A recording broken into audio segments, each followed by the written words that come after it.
1999 का वो आखिरी हफ्ता जब देश नए साल की तैयारी कर रहा था, तब इंडियन एयरलाइंस की फ्लाइट IC-814 के अपहरण ने सबकी सांसें रोक दी थीं।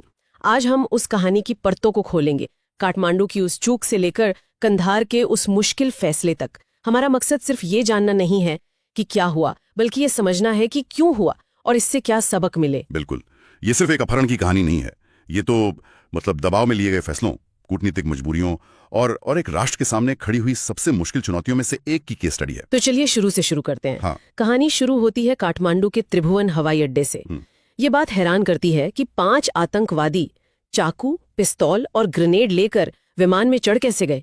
ये तो सुरक्षा में एक बहुत बहुत बड़ी चूक थी। ये सिर्फ चूक नहीं थी, बल्कि इसमें मिलीभगत का भी मामला था। अच्छा। हाँ, बाद में पता चला कि एक सुरक्षा अधिकारी ने उनकी मदद की थी।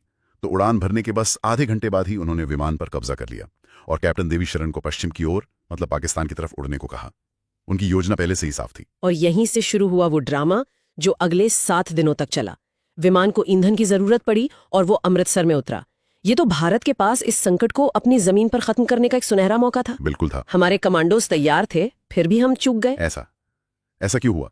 देखिए, ये सिर्फ एक गलत फैसला नहीं था, ये उस समय के हमारे पूरे क्राइसिस मैनेजमेंट सिस्टम की खामी को दिखाता है। मतलब दिल्ली में क्राइसिस मैनेजमेंट ग्रुप की बैठक चल रही थी, लेकिन अमृतसर में जो अधिकारी थे उनके पास कोई साफ निर्देश नहीं थे। कोई निर्देश ही नहीं थे। नहीं, विमान को रोकने के लिए एक फ्यूल टैंकर को रास्ते में खड़ा करने की योजना बनी। लेकिन क्या? लेकिन ड्राइवर ने उसे इतनी तेजी से आगे बढ़ाया कि अपहरणकर्ता सतर्क हो गए। उन्होंने तुरंत विमान उड़ाने का आदेश दे दिया और विमान उस टैंकर से बाल बाल बचकर निकल गया। वो 49 मिनट हमारे हाथ से फिसल गए। भारत का सबसे बड़ा मौका चला गया। तो अमृतसर का मौका हाथ से गया।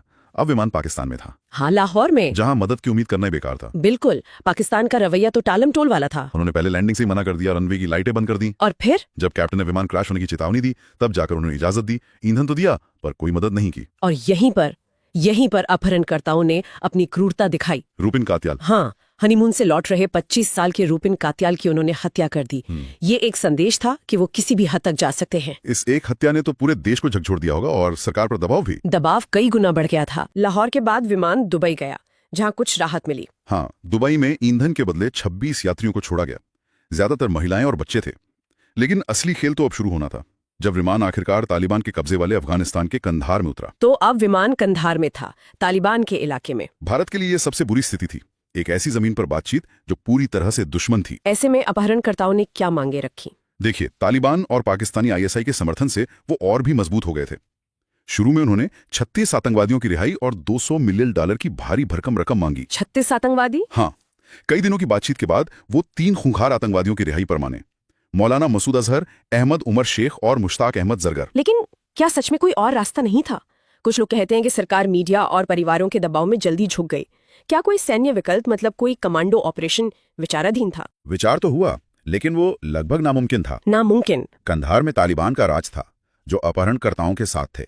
कोई भी कमांडो ऑपरेशन एक आत्मघाती मिशन होता, जिसमें सभी 155 यात्रियों की जान जाने का पूरा खतरा था। सरकार एक ऐसे पिंजरे में फंस गई थी, जहां एक तरफ 155 जानें थीं और दूसरी तरफ देश की सुरक्षा का लंबा सवाल।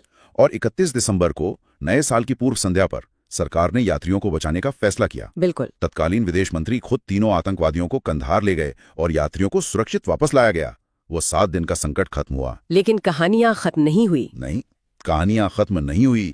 असल में एक बड़ी और ज्यादा खतरनाक कहानी यहीं से शुरू हुई। मौलाना मसूद अजहर। हाँ, रिहा हुए उसी मसूद अजहर ने जैश-ए-मोहम्मद बनाया और फिर 2001 में भारतीय संसद पर हमला, 2016 में पठानकोट, 2019 में पुलवामा हमले होते रहे।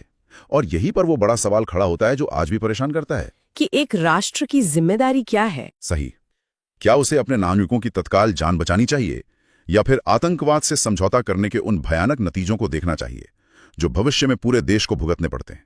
कंधार का फैसला इसी दुविधा का सबसे दर्दनाक उदाहरण है।